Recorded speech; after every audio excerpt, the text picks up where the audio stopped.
You're listening to SM Media, the #1 place for exclusive content.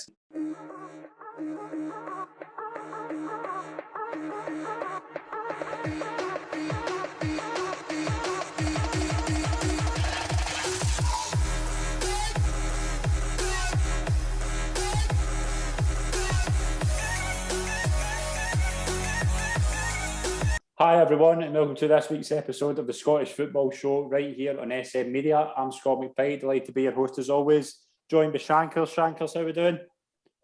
Hi, I'm good, Scott. A good weekend in Scottish football again, wrapped up, so that's the season finished. On to a couple of juicy playoff games, so we'll see how they fare out. This could be your last show for a while, couldn't it?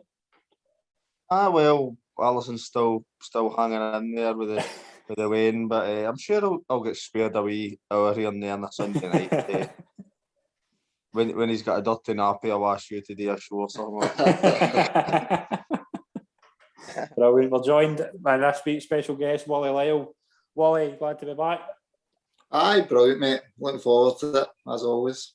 How excited are you to be back on with Shankers? It's just AT media now, isn't it? Aye, pretty much, aye. Aye, somebody, that's what I'm saying. Let me doing badly on Sunday, but we'll just leave it at that. Right. Do you forget the time that the week before when I phoned you 10 minutes to go before tee off time, and you were like, "Oh, I'm still in my bed." I do apologise about that, sorry. That's me getting you back. And we're joined by one of the best referees Scotland's ever produced, Charlie Richmond. Charlie, welcome back. How you doing, guys? Apologies for being late. Somebody was just wanting to train too long because it was such a good night. Brilliant. Let's get straight into it. We'll start off with the games that took place over the weekend. We've got a couple of wee talking points that we need to get into, but we'll start off with Rangers 4, Aberdeen 0. Rangers finished the season unbeaten, invincible league season. Shankers, how impressed were you with Rangers' final performance and were they champions in the end? Well, I think the performance kind of summed up the season, how good they were at the back and how free-flowing they were going forward, and it was all wrapped into the one performance. And I don't think MD would argue if he said that he's seen that coming. 4 goals, convincingly. Roof, Defoe on the score sheet, solid at the back, another clean sheet. What more can you say? The season wrapped up in a perfect match. Definitely. Wally, what was your thoughts of the Rangers' performance on Saturday, and how impressed have you been with them all season?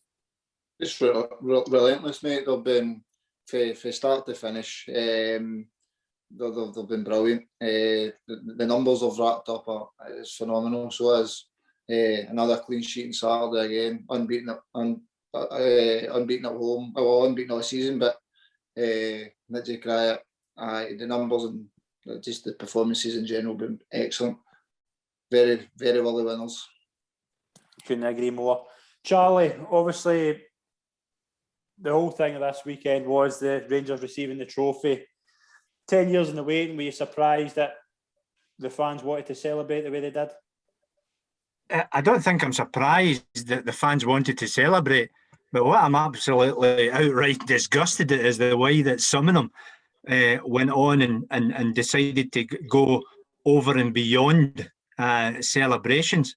As we all know, we've got friends who are Rangers supporters, and people travelled, and that's what I can't understand as well. And don't take this as a slight on supporters. You can't travel in the middle of a pandemic, Ken, so why are you going to travel? I get it that you haven't celebrated for 10 years because of what's happened, but you've got to take cognizance of the bigger picture. I'm 100% sure that Rangers will win another title in the next couple of years. So when we're back to a so-called normal. So going up, and people were saying, and as you as well know, Scott, people are saying that as soon as any incidents happen, genuine Rangers supporters were leaving, and they just didn't want to be associated with that. How many of the people who were there are actually genuine Rangers supporters? I get it, celebrating your own home.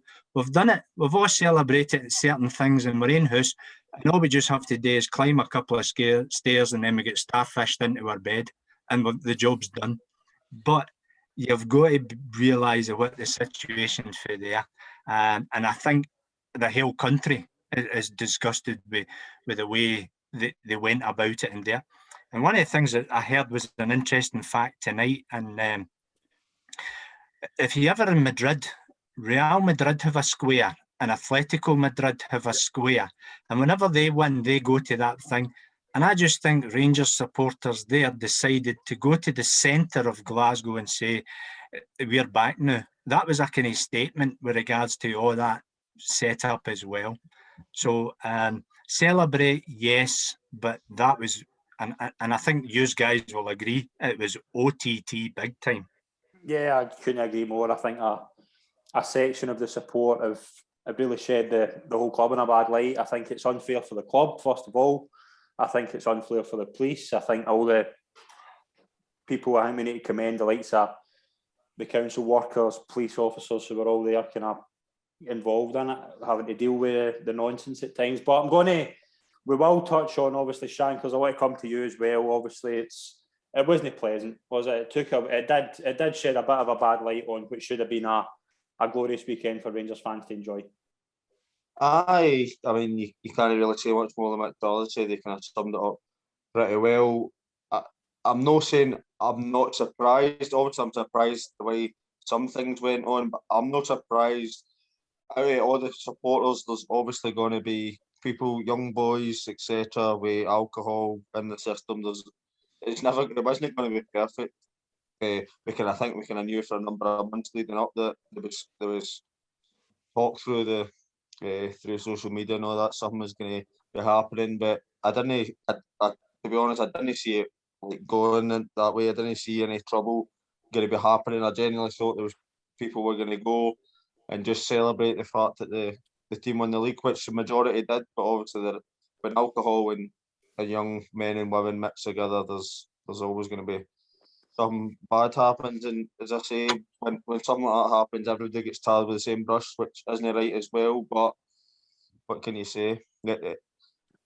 Thousands that went there probably had a drink for a few hours and went home, but then the people who went there and caused trouble, that's always going to take the limelight in it, and it doesn't look good in the club, which was meant to be a big weekend for the club in its history, and obviously that's what's going to be across the papers rather than what's happened throughout the season.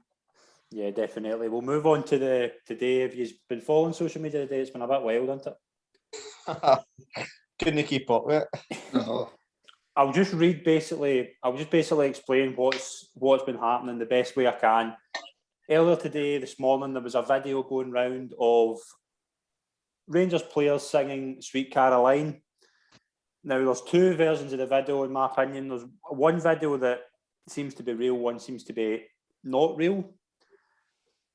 There's a second video going about that seems to show an anti-Catholic slur. We don't know.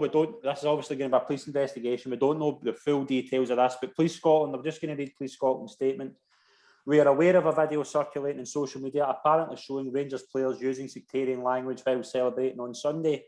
We are assessing its contents and will liaise with the Crown Office and Procurator Fiscal Service as part of our inquiries. Hamza Youssef, the Justice Secretary, has also made a statement. I have also been made aware of this clip. If, and I stress if in quotations, this clip is genuine, then any player or staff member found to be guilty of anti-Catholic hatred should be shown the door by the club. It is right. Police Scotland investigate and determine the facts around it. We've all got our opinions on it. I'm going to give the floor to you. Willie, what is your thoughts? First of all, you need to make sure the video is genuine. It doesn't look great if it is real. It doesn't look great on the people involved, etc. And it's no what you want. It's no what you want, and it takes a wee bit of the shine off what they've achieved this season. If this is genuine, you know what I mean? But I think you just need to wait and see if it's real. Or, I don't know. I really don't know. It's not great. But if the video is genuine, it's not great. It's not great at all. Charlie, obviously this could potentially be a police inquiry and maybe a a lawsuit of some kind if it's proven to be slander or whatever the case may be. We don't know what the details are yet. We're getting things through every couple of minutes or so, but it's a difficult one to touch on, isn't it? The big thing that I would ask, and hopefully you guys, I'm not up in social media, and being an old guy for Auchinleck, and we're just delighted to get a light bulb working, never mind social media. Where was the celebration taking place, guys? I think it was Ibrox inside. It looked like a players' lounge, I think. Yeah. Aye. So why is people out with their mobile phones? Who's videoing it? Who's wanting to make their name and put it in lights? The guys have you've been football players, and sometimes when you've worked so hard and you have a couple of beers, remember, loose lips sink ships and all that carry on. Get the mobile phones, and that's the problem nowadays. Everybody has got a mobile phone so that they can hang, drawn and quarter people with regards to that.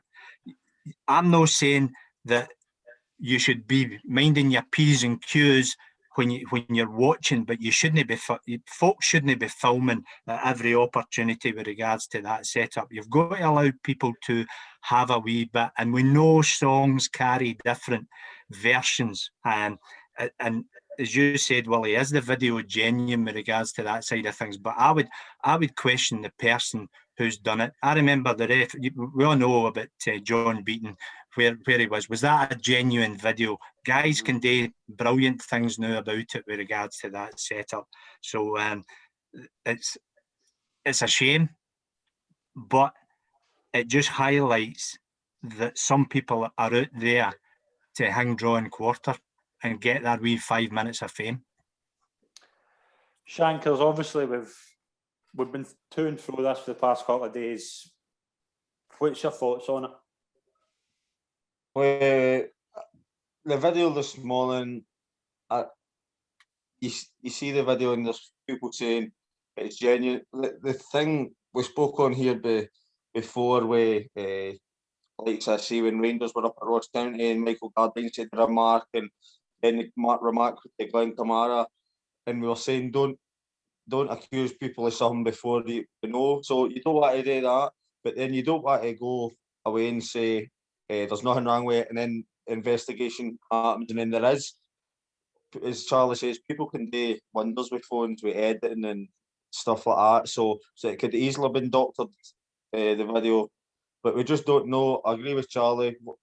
Why is somebody having to take their phone? I get the players want to take videos and stuff because it's a memory you want to cherish forever. Some of the players will maybe never win a league title again. I see like some maybe Jermaine Defoe at his age at 38. He's not got many more years left. That might be his last ever trophy. So of course you want to get a memory in your phone, video, etc. But it looks as if it's maybe a member of staff or somebody like that who's maybe working in Ibrox. I don't think if it's one of the players' phones, how's it got onto social media? As if it's maybe a member of staff that's maybe, I don't know, working the bar or working with food and stuff like that. I don't know, but I totally agree with Charlie. Why does somebody have to film it? Aye, but keep it to yourself. Why do you want to post it out? It is doctored. Then they've kind of set themselves up for it as well because they've put it out there. You know what I mean? But I don't think it will be true because you don't want to go into all this stuff with Catholics and everything. But Rangers have got quite a few players on the team that are Catholics as well. So I can't imagine that the remark that was supposedly said in the video, I can't imagine that would be said there when Rangers have got so many Catholic players in their team. But you don't want to go down all that road, getting back like the olden days. But we can't really comment too much on it until there is an investigation, I suppose. Yeah, I think you're right. I think it's a tough subject to talk about. We'll know more facts during the days and weeks, I would imagine. But we'll move on. We'll move on to Easter Road, where Hibs drew 0-0 with Celtic. Celtic ended a disappointing season with a goalless draw. Charlie, how big a job does the next Celtic manager face? It's massive, guys. It's absolutely massive. And without a shadow of a doubt, now we're led to believe that deals have been struck and all this. Some people are saying it's no done, some people it's done. The job itself is massive. Within a week of going in, you're going to have to sign about 10 players because your loan players are out, they're away, and you're looking to try and sign 10, 11 players of quality. Now, people will probably be signed up in 2 or 3 year contracts. So if you're looking for those type of players, there's going to be some amount of money involved as well. And the Celtic supporters will be looking for, I'm not saying marquee signings, but they'll be looking for names that they can probably relate to. There may be 1 or 2 wee gems that come through, like if we go back many years to Henrik Larsson. When people heard of Henrik Larsson, oh, who's Henrik? And look what he'd done. So it's a massive job. And it's not only getting a team in the park, it's getting stability in the boardrooms and in the back rooms as well. It's a massive, massive job, guys. Wally, obviously it was Scott Brown's last game as a Celtic player before he moves on to Aberdeen in the summer. How hard Scott Brown going to be to replace in that team? It's going to be massive. He's been there, done that. He's a leader of men. He's what he's done in Celtic has been phenomenal, to be honest. He's going to be really hard to replace. It's a massive rebuilding job. Eddie Howe, is he going to be the man? It just seems strange to me that he's not been announced. It's been months and months. The problem is, guys. The problem is the guys that Eddie Howe wants to come. They're stumbling. They're stumbling on the decision of why should I go into the Goldfish Bowl as Glasgow when they're sitting down there in a comfy wee job at Bournemouth and at various other places. So it's not a case of Eddie Howe. It's why it's sometimes his backroom staff are maybe no want to come.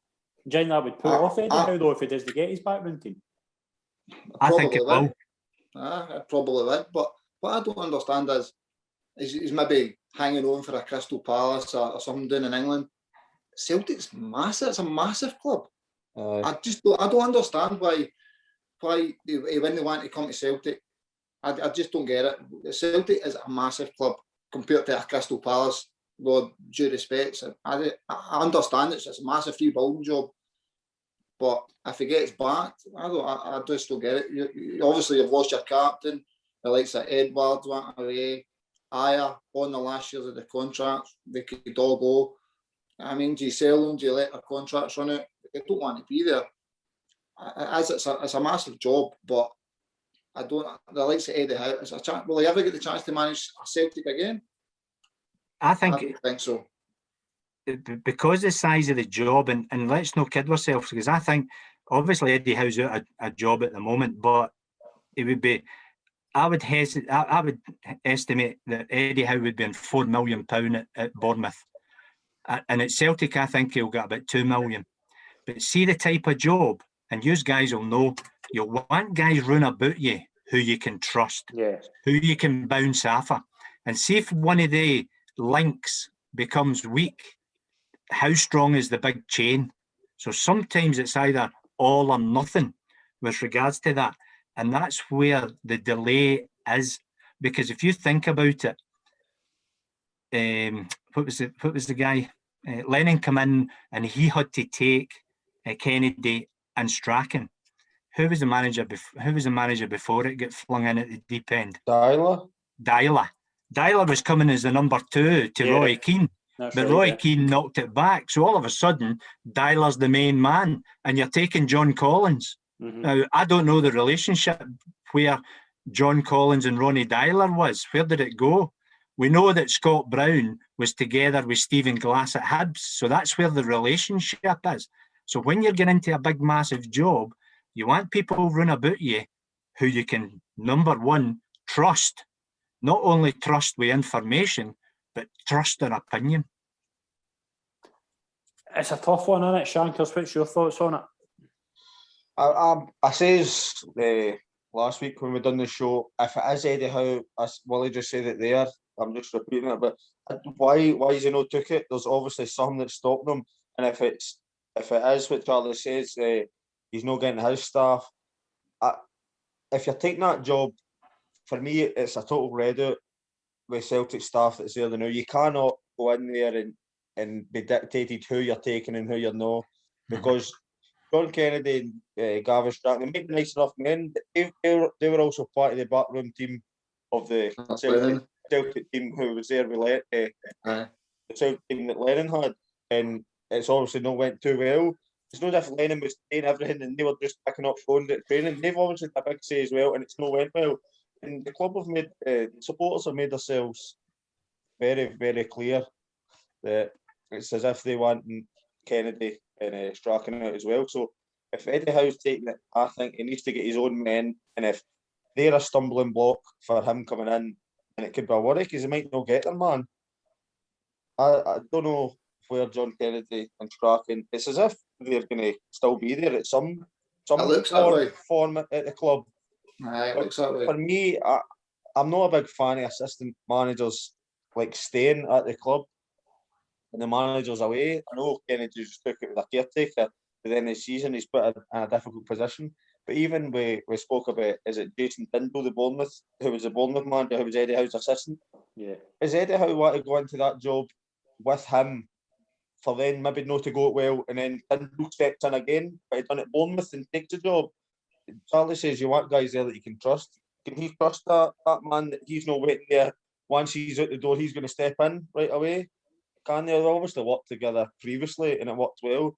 But I read somewhere that after that there was a fallout with him, when he stepped in at Bournemouth. So you don't know, but I think there's got to be some happening as to why he's not already taken the job, because it was quite clear in the public eye that he was the one that they wanted, and he's still not been appointed after all this time. So there must be something that's just not quite right.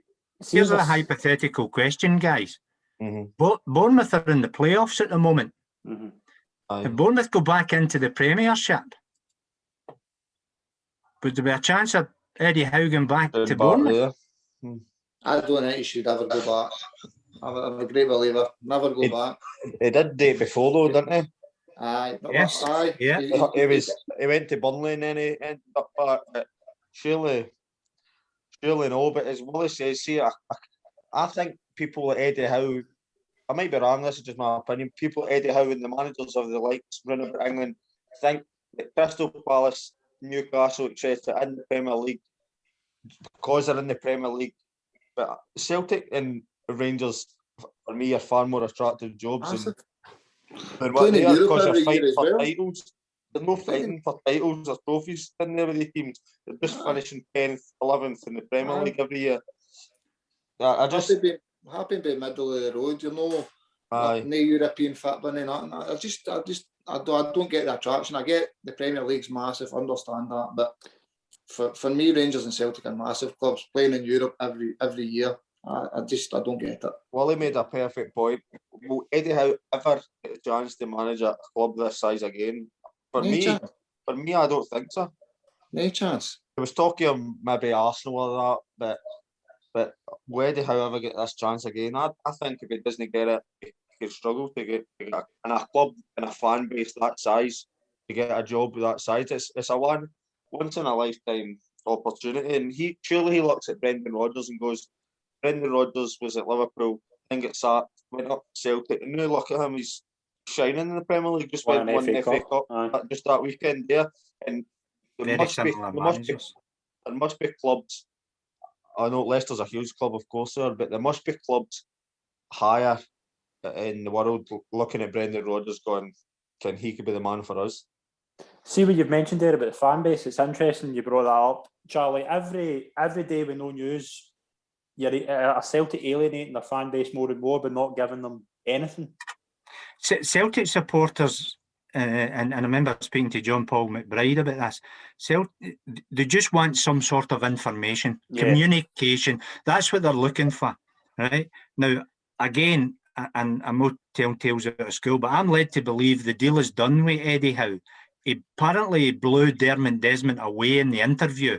He is so articulate, it is unbelievable. The stumbling block is the entourage that comes with him, if I can use that in the nicest possible way. But what the Celtic supporters want is clear communication. It's no happening, it's happening. See, when you're left in limbo, you ken what it's like. And stories grow arms and legs, and they take it from there. And the Celtic supporters at this particular interesting time just want some sort of clarity on the information of what's happening, because you'll get closer and closer and closer to the start of the season. Now, I know it's a wee bit away, but you'll get closer and closer to the start of the season. And as I said earlier, it's a massive job. And if you don't start to see the wheels of that cog starting to turn, you're then thinking, oh, panic, panic, panic.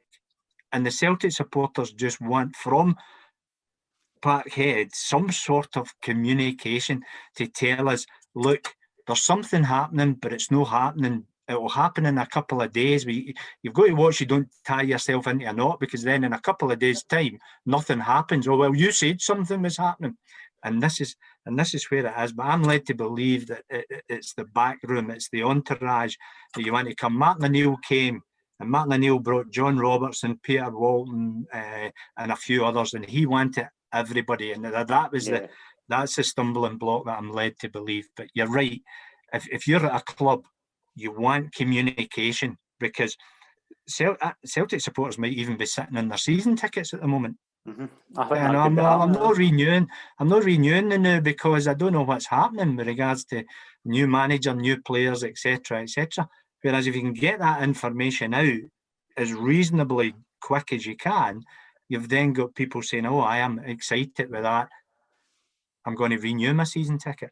Mm-hmm. I think if Celtic went into the new season and John Kennedy and Gavin Strachan are part of the coaching staff, there'll be fans straight on the back of the new manager's case already. Say they go and draw one of the first 3 games or lose or something, just because I'm not saying they're wanting them out, right? But it is looking that way.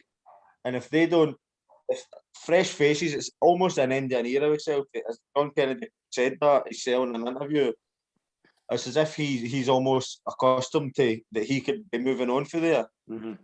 If John Kennedy and Gavin Strachan are in the dugout of some sort of in the first team coaching staff at the beginning of the new season, there's not going to be some happy faces at Celtic Park, I don't think. It's going to be interesting. We're going to keep an eye on it and obviously find out what's happening. Shankers, you said last week that this St Johnstone Livingston was an absolute certainty to be nothing each. You were proven right. Just that it was a dead rubber between two teams who had really solid league seasons, with one team with one eye on this Saturday. We were talking just off air before we come on about Livingston, St Johnstone and Hibs resting players. Of course, they were going to. I mean, it would be absolute criminal if they went with their strongest teams and players went and get injuries or whatever. So I don't think we can be surprised that both the teams rested players. And I'm not surprised that there wasn't much action in the games either. But that sets it up to be, I'm sure we'll come on to it, but that sets it up to be a good cup final this weekend. Definitely. I'm looking forward to talk about the cup final later on. We also had a relegation final, an interesting final day for the relegation playoffs. Hamill's fate was sealed with a 2-0 defeat against Kilmarnock. They've defied the odds for years, Hamilton. They've been a really, really interesting team to watch for the past few years, and they're going to be playing next season in the Championship. But Brian Rice has signed a new contract. Wally, how important is it that they've kept Brian Rice on to bring up to develop this young team? I think Brian Rice is brilliant for them. He knows the game. He's bringing young players through.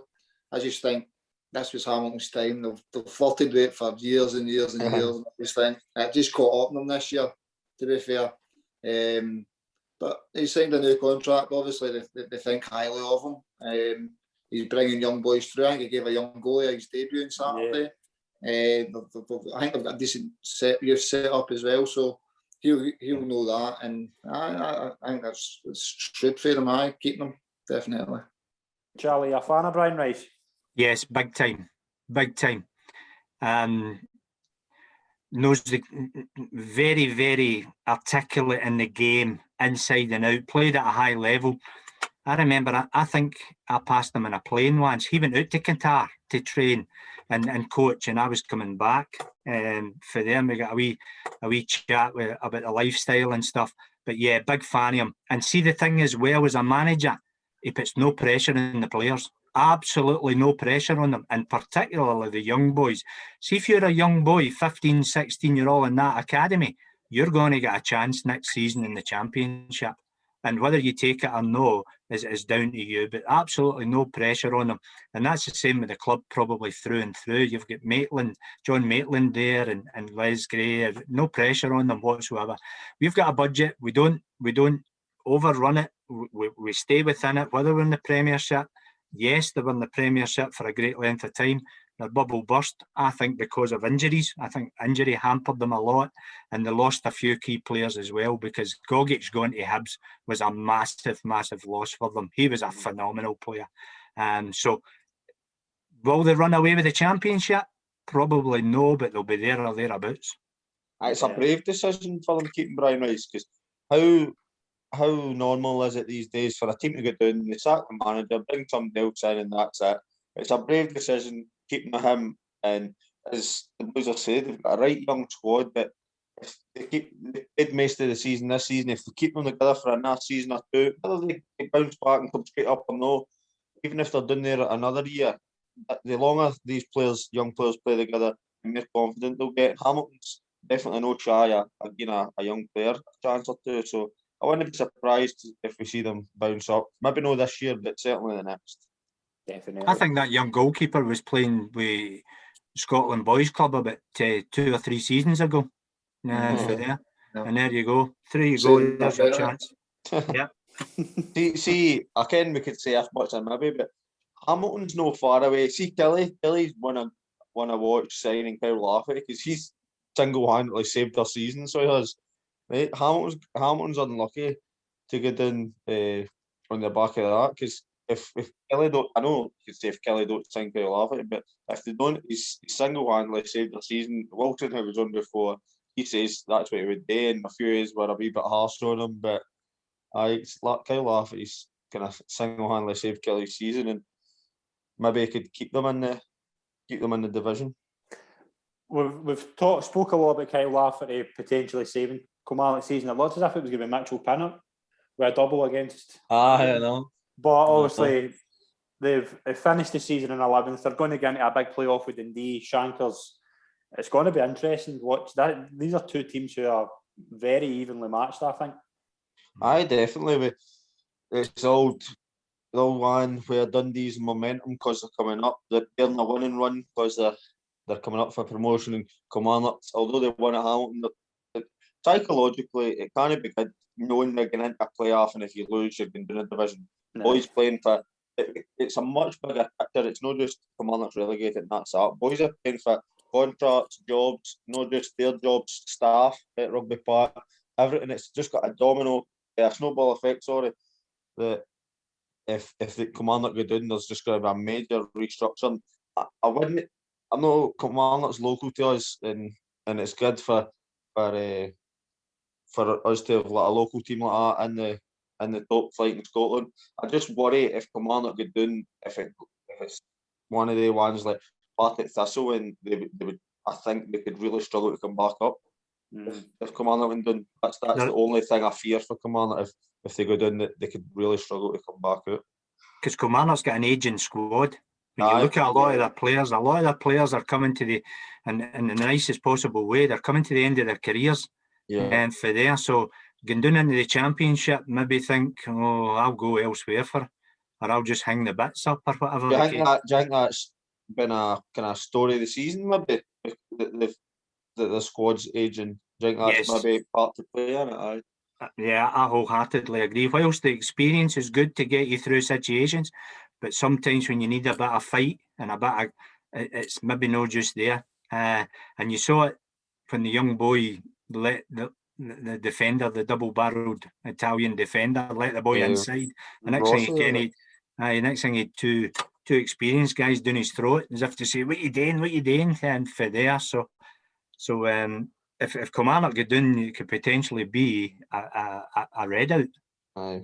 It is mental how Kilmarnock were finished third in Europe a couple of seasons ago, and now they're doing it.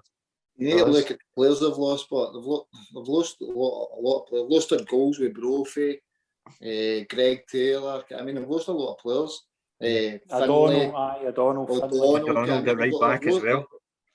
Even you look at the Brophy one, it's not as if Eamon Brophy done really, obviously done well, but it's not as if he's went in to sell a move to the Championship in England or something like that. Like, he wasn't getting a game. Come on, I don't get that. He was one of the kind of best players over the last couple of years, and he wasn't getting a game. I don't get that either. It's a strange one. Ross County, John Hughes said the football gods were shining down at Ross County, but it was two Ross County legends that kept them up, Ian Vigurs and Michael Gardine. Shankers, the Ross County deserve to stay up? You've got to say aye, because the league table never lies at the end of the season. I'm really pleased with John Hughes. I don't know him well again personally, well I used to play him, but see his interviews and all that. He's one of the guys you could just tell all the players would want to play for him. The way he plays, he encourages them to play fit. He's maybe he was a big, hard, tough player, but he encourages his players to get the ball down and play fit. But done really well with Inverness. I'm not surprised to see him get in and doing well with Ross County. I did worry for Ross County when they lost Ross Stewart. I think it was January. I thought he was probably their best player. And you got to lose your best players when you're at a team like Ross County who's going to be selling players on. But I did worry for them then, but he's done a great job to keep them up. And I think they will only go from strength to strength now, because I'm not saying they're loaded, but I think they've got a wee bit of cash to spend if they have to. So I think it's a wee bit. I think he's a wee bit harsh on himself saying the football goes locked in them. They won their last 3 games. I mean, they won the last 3 games, being behind in 2 of them. I mean, so I think that's a wee bit harsh. And they definitely deserve to stay up. You must have a good Yogi story. A bit of. No, I think I told you the last time he got sent off against Livingston. He got sent off against Livingston. He obviously stormed off the partner, came in after the game. He's absolutely wrecked the home dressing room. He's put a hole that size the referee's door. And just disappeared for 6 weeks. He's never seen him for 6 weeks. Every morning he has to say, "Do you like football?" I said, "I love it. I hate it."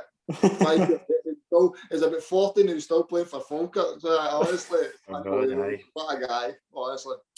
Yesterday get the boy Neil Scully here. He has to move the treatment table out and everybody has to stand round the dressing room, getting up on the benches, and they two just has to get stripped to the waist and then just batter each other for 5 minutes and then just get him. Honestly, it's nuts. Honestly, couldn't they get away with it like that? Honestly, I was playing a reserve game once, and I think he was the manager at Falkirk or something, running down the line, and he was the man. I was just standing watching. He just punched me in the back of the head. All right, Wally. I'm all right. Just punched me in the back of the head. Honestly, see when you see his interviews and that, you can he's a character. That's you want people like that get involved in Scottish football. So it's good to see he was out of a job for a wee while. So it's good to see somebody take a punt on him again, and obviously it worked out well. So good play to him. Definitely. Alan Campbell's obviously leaving Motherwell at the end of the season. Charlie, do you see him potentially going and playing at a bigger club? Yes. I'm mugged up with names here. Who was the Motherwell? Who was the assistant Motherwell coach?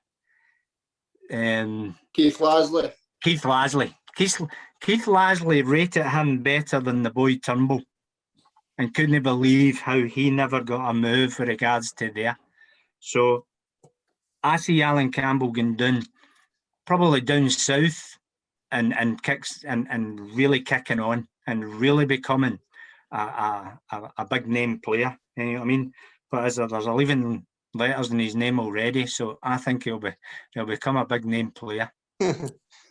Definitely. I think he's a great player. I think he's a great player. I think he's going and play a really high level. St Mirren now, Dundee United now. St Mirren achieved their highest finish in 32 years. Shankers, have you been impressed with St Mirren this season? Well, 2 cup semi-finals and, as you say, the highest league finish for how long did you say there? 32 years.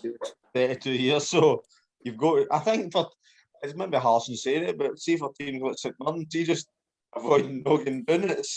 For me, it's a good season.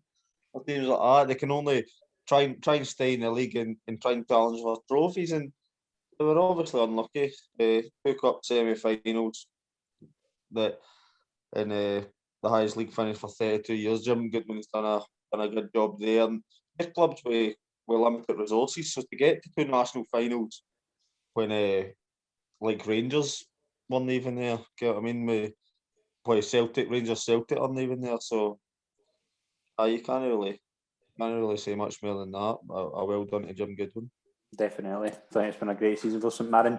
Dundee United has been kind of a mixed bag, Wally. Obviously, they've got 3 really good goal scorers, but it's been up and down this season, hasn't it? It has been, but to be honest, if you'd have asked them coming up last year, if you'd have asked them, they've been quite happy to stay in the league. Let's be honest. You know what I mean? Where did they finish? 7th? I think it'd be 8th. 8th. I mean, like, obviously they've come up, they've stayed up. It's goal achieved, and then it's obviously build again for next season, isn't it? Definitely. Charlie, as I say, they've got goals there, and the likes of Shankland and that as well. I mean, so I think they've done all right. They've done fine. It's been a solid season. Charlie, would you go along with that? Two good seasons for 2, teams who probably are overachieving this season. Aye, what you've got to watch as well is a manager coming into a new team, you don't want to go flying high because it puts your pressure on for you for next season. Where do we go? What do we do next season? I think what will disappoint Jim Goodwin is the way that the St Mirren played in the 2 National Cup semi-finals. I think that would have really kind of been a wee bit of down in the dumps, and then losing the top 6 in goal difference. But yeah, across the board, everybody says our objective this season is to stay in the league, and they've done it with regards to there. Mickey Mellor's coming in. He's took up a new squad. He's also looking at the players as well. Do I want to work with him? Do I want to work with him? Right, you're at the end. You're not quite cutting it. You need to move on, etc., etc. And where? This is what I often wonder. Where would you expect Dundee United to be? It's like Aberdeen fans. And that time they were 2nd, they were 3rd. Where do you expect Aberdeen to be? Where do you expect Dundee United to be? Over a top 6 team, etc., etc. That needs to get built up again, and it needs to take time. And the only way you'll do that is give your manager time. And I think Jim Goodwin is one of the young up-and-coming managers in Scotland. Obviously, along with Jack Ross. And they too, when we talk about Alan Campbell going on and doing something, I think these 2 guys will go on and do something as well. Didn't work out for Jack, obviously, doing it Sunderland for mitigating circumstances, but he'll go with regards to there. And Dundee United, again, I think they'll fluctuate round about top 6, bottom 6 till it gets a steady, and then you might see them going up a wee bit further with regards to there. But you've got to think about, we talk about budgets and stuff like that. You guys have played with side players who are on thousands of pounds, but they're duds. And you know what I mean? You're like, Jesus, don't rate you.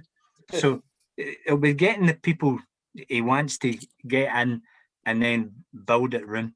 And as long as you keep progressing, as a manager, your job's effectively safe. Yeah, definitely. That was the results of the final weekend of the season. We're going to move on to a couple of fan questions.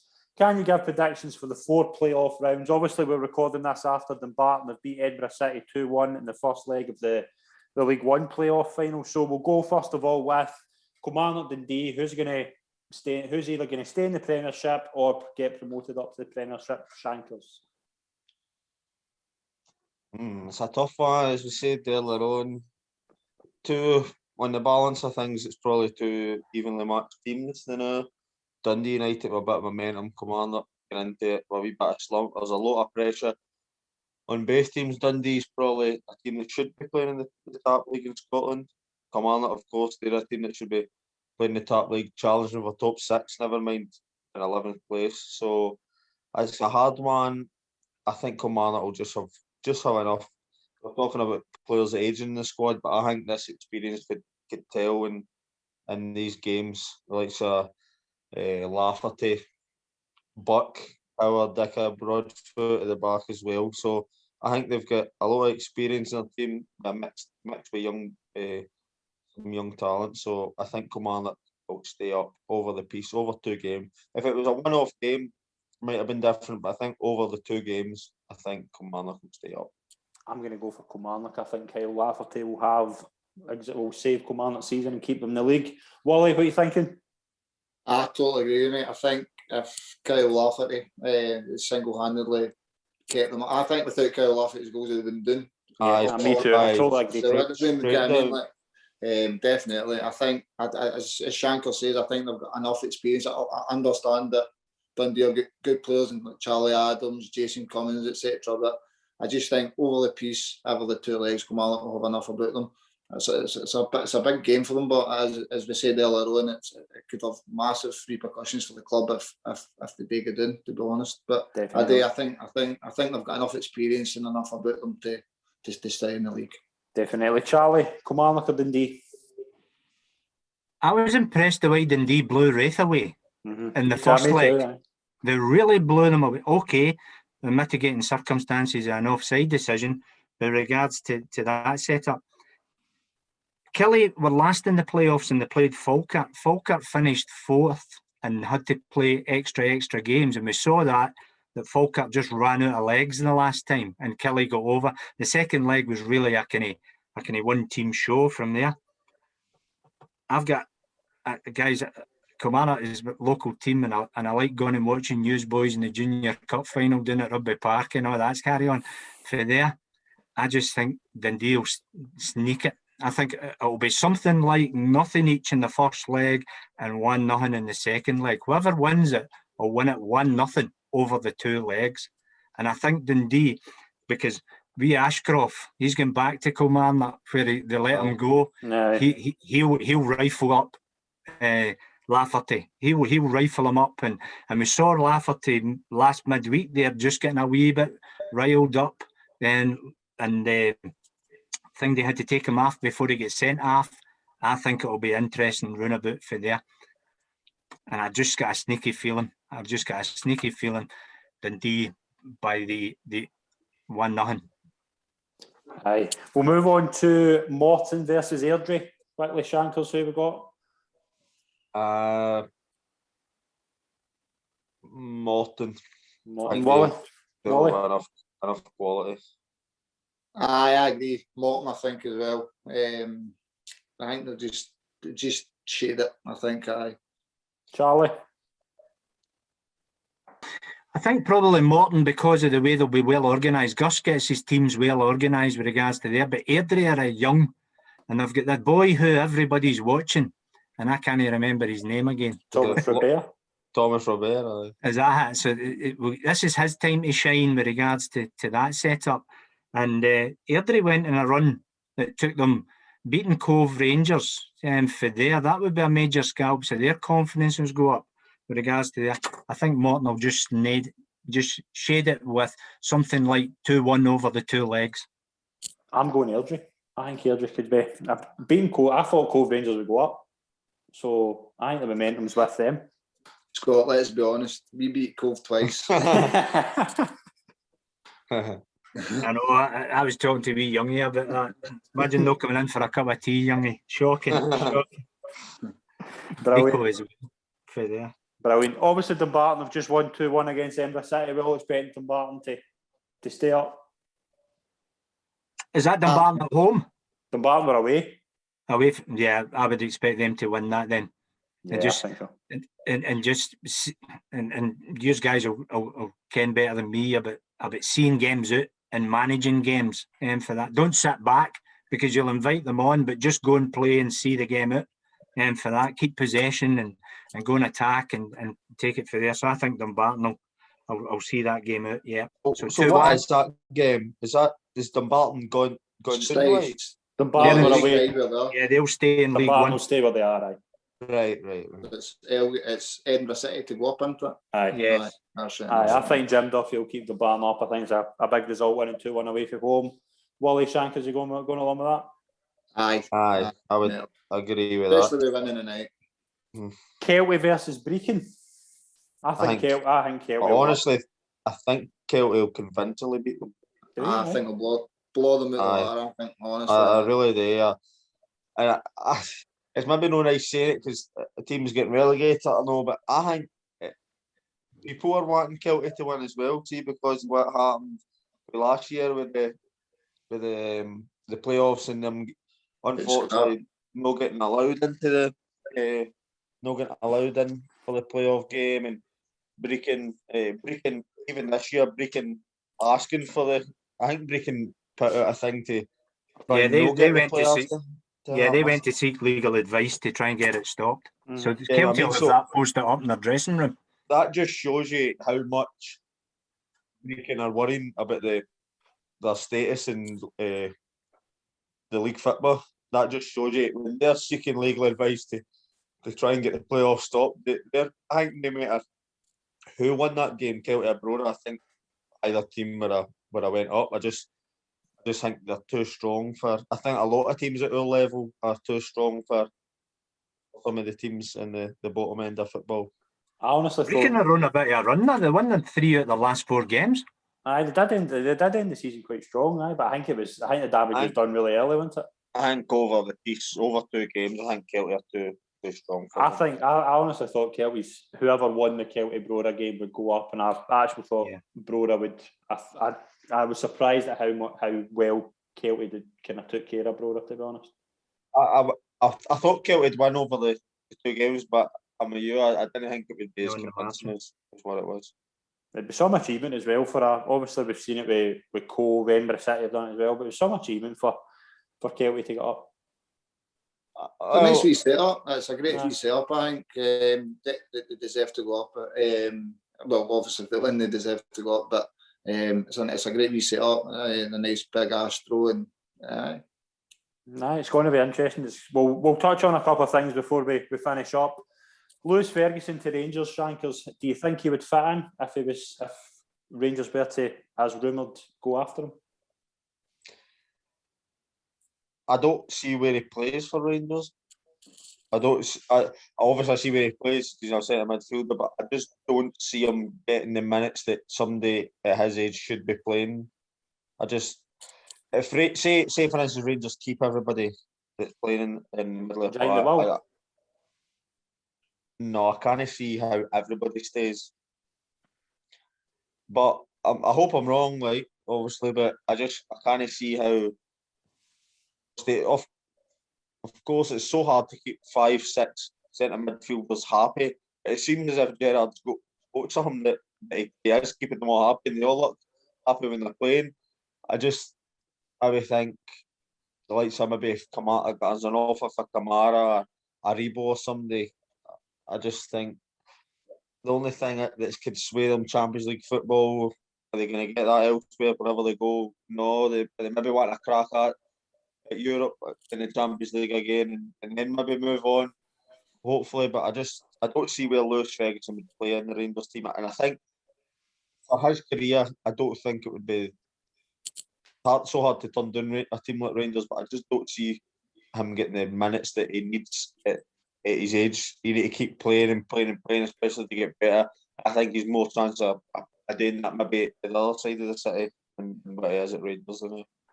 See, I'm changing subject for you a bit here, but see what you're saying there about kind of midfielder all kind of happy. Do you know, did that not kind of stick out to you in Saturday, like how together the squad was? Every single one of them, even like the French players, like Andy Firth was one. Like he was celebrating as if he'd played every minute, every game. You know what I mean? Like it was like John Terry. It was like that togetherness, wasn't it? Like it's been missing for that Rangers team for a few years. Would you agree with that?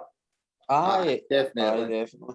I think that's what Gerrard's built. He's built that right togetherness, and it's his mentality, but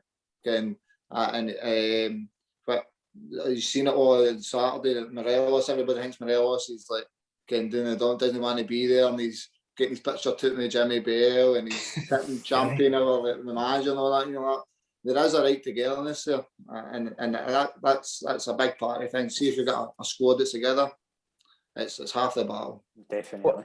See to keep the Rangers, there's no I've said lots about it. Rangers have got a massive squad. See for the manager to keep every one of them on board and happy and know that when he needs them at the time, they're going to do a job. That's a trait in itself, because you know what it's like. I know what it's like. See, you're not in the team and you're not playing it. It is tough to stay motivated and keep going and try to bide your time. To see like so means having Roof, Morelos, Kent, Itten, Defoe, Wright, all the players up in the forward areas. There's only two or three of them that are going to be playing. So see to keep every one of them happy and take them, play them at the right time, give the right amount of minutes. And everyone, there's no player in that team that looks as if, by the way, I'm fed up here. Every single one of them looks happy and as if they want to be there. So that's a trait in itself, and that speaks volumes about the manager and the coaching staff. I remember one of your old guests, Dick Campbell, always says to me, see the 11 that's playing, you don't need to worry about them. It's the boys that's playing. You need to give them an arm in the shoulder, reassure them. You get, I mean, they're a big part of the club and all the rest of it. And he's right enough. The 11 that's playing, they're happy, they're okay, and they're playing. It's the rest. And I think Gerard's got that. I mean, he's got the make them feel wanted, make them they're a big part of it and all the rest of it. So definitely. Charlie, back to Lewis Ferguson. Do you think not ready? He needs to go and learn. He needs to go and develop. He come through at Hamilton, done well. There was talk about him moving then. He wasn't ready. Go to Aberdeen and go and learn through McInnes and stuff like that for there. He's still a wee bit raw. Dives into challenges, gets involved in things. And we saw Gerard manage Morelos with that. We can't have players getting sent off, etc., etc. So who is it? Is it Watford that have put in a bid for him? Watford have put in a bid, yeah. And there's talk that go down there, develop yourself, come in, and then maybe in 3-4 years' time, you're ready. Maybe there's a move to Ibrox with regards to there. But you've also got Ryan Jack sitting in the sidelines as well, who will probably be the first name in the team sheet once he comes back and gets himself up and running. And then you start to build your team round about it. So Lewis, good player, but I don't think he's ready for that move yet. You probably turn around and say, well, moving to Watford, but you've got to think of the pressure and the ball, and that's it for there. Yeah, I think I can't see how he plays for Watford either, mate. You can maybe in the Championship, but the Premier League, it is a massive step up. Like, yeah, but you're talking about he'll not get the minutes. So when he comes on and he'll do something, he'll be all right with that. And if you're sitting with 30 grand in your pocket every week, I'll take that for a wee while I'm learning my game. And then 2 or 3 years back up the road, and he'll get a move, because he's feathering his uncle will be in. He'll be saying, right, when's my nephew getting the move in? When's it happening? When's it happening? It's like that time I refereed. I was doing it at Kilmarnock and Rangers, and we're tossing the coin. Barry Ferguson's the Rangers captain, and Naismith, he comes up to him and says, when's my move to Rangers happening, you? Come on. And for there, and you're like, what? He says, come on, sir. Yeah, and I need to get out of here. Come on, when's it happening?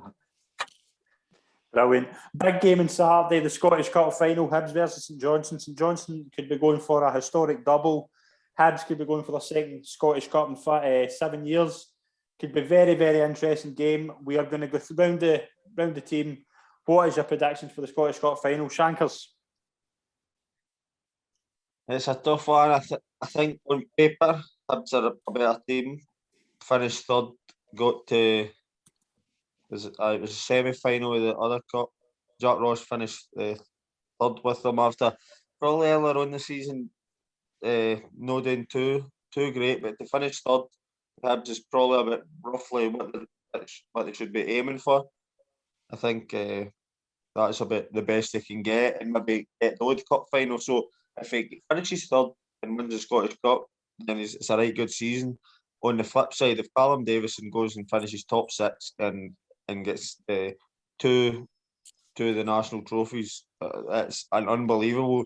And I'm going to come out and say I think he would be very, very harshly done by no getting manager of the year if he went and does the double and finishes top 6. Of course, Rangers went and won the league in style, and Gerrard's already, I think he's already got the manager of the year. He doesn't have the I SM Media manager of the year, though. That will be revealed next Thursday. I think Callum Davison, if he wins his 2 trophies and gets top 6 after being bottom of the league at the start of the season, he would be very harshly done by get manager of the year. Yeah, definitely. So who are you picking, Shankles? I think Hibs will win it. Sorry, I forgot to say that. I think Hibs will win it. Wally, who have we got? I don't know. I think it might go all the way. I don't think there'll be much in the game at all. I think it'll be stuffy. I think St Johnstone. I think St Johnstone. I think they'll be well organised, and I think they could maybe nick it 1 or 2-0. As Shankar says, both managers have done great, especially Callum Davison, because at the start of the season they were rock bottom and hardly picked up a point. He's got them in the top 6, 2 cup finals. I just think I don't know. They'll be hard to beat, stuffy, and I think they might just nick it. See, I remember it earlier on in the season when it was Celtic playing at St Johnstone and it was 0-0. St Johnstone put the post to turn the chances, then Griffiths scored in the last minute and the camera went to Callum Davidson and he just looked totally deflated. Like everything was just, they looked like the weight of the world on his shoulders, bottom of the league at that point. So for him to turn around and do what he's done this season, it would be remarkable for him to go and win the Scottish Cup. Yeah, definitely. As Shankar says, but if Jack Ross finishes, well, they'll finish 3rd and then they win a trophy. That's a right successful season for Hibs. Definitely. You can't really ask for much more. You're not expected to split the whole firm, and then if you win a trophy, then that's a right successful season. You can't ask for any more as a Hibs fan. That's the best. For both sets of teams, no matter what the outcome is, that's probably the kind of peak, the best that both the clubs will get, to be honest. It's set up for a good one. Yeah, I'm looking forward to it. Charlie, who we got for the Scottish Cup final? Is St Johnstone COVID-free now? I think seem to be. I don't. There's no. There's no players that are under the thing they with the 10 days and stuff. Yeah, did they have players missing? They had four, 3 I think, players. Oh, geez, that would be very unlucky. I'll take that back. I think Hibs will win now. I think though, all reports are. I mean, they missed obviously the weekend. I think that was probably a big reason. I think there was only 5 players on their bench, which was probably a reason because of that. But it seems to be. I think all reports are they're going to be back for Saturday. Back for free, for there. Yeah, guys have summed it up 100%. Both teams are playing for the manager. The manager had sticky starts. They've come through. They've got it. They're into the showcase final. The only thing that's going to put me, St Johnstone have been there, seen it and done it. And sometimes, guys, and when you were there with Talbot, you've been there, you've seen it and done it. Okay, a couple of times you didn't, but sometimes been over the course, I think. And I'm going for St Johnstone. And I think it'll be a great end-to-end football, and they'll probably win 1-0 after extra time, right in the last minute. The goalie again. The goalie. Them for there, but no, it's got the makings of a spectacle. They both play good football. They've both got fast counter-attacking players as well, and they've got players in there who are no fear to put a tackle in. And we mentioned Gogic earlier with regards to that, and the boy at centre half for St Johnstone, Liam, he's a regular fouler. For there, so I look forward to typical referee noticing all that. Players, you do your homework. Talk to the players before you do it. Before they come off late. My name is already in the book. I came. In the Monday when they go there. Brilliant. I'm going for Hibs. I think the front three of Nisbet, Doidge and Boyle could be very difficult to stop. I know St Johnstone have been very, very tough to beat, and unbelievable achievement to beat Rangers, obviously, in the quarter-final. They were terrific that day. Obviously, Xander Clark, you spoke about, scored the goal. It's great story for St Johnstone this season, but I just think that Hibs front three are very, very hard to beat. And I think they're going to win on Saturday. But it's going to be a great game. I'm looking forward to it. It's going to be end to end. It's going to be really enjoyable. That will do us for this week's show. I want to thank Shankers, Willie and Charlie for coming on the show. It's been an absolute pleasure as always. Thanks for coming on. Cheers, mate. Cheers. Brilliant. Pleasure as always, Scott. Thanks very much for watching, everyone. Please subscribe to SM Media's YouTube channel and follow us on social media. And we'll be back with another show in the next couple of weeks. Thanks very much, everyone. See you soon. Cheers. Cheers, thanks.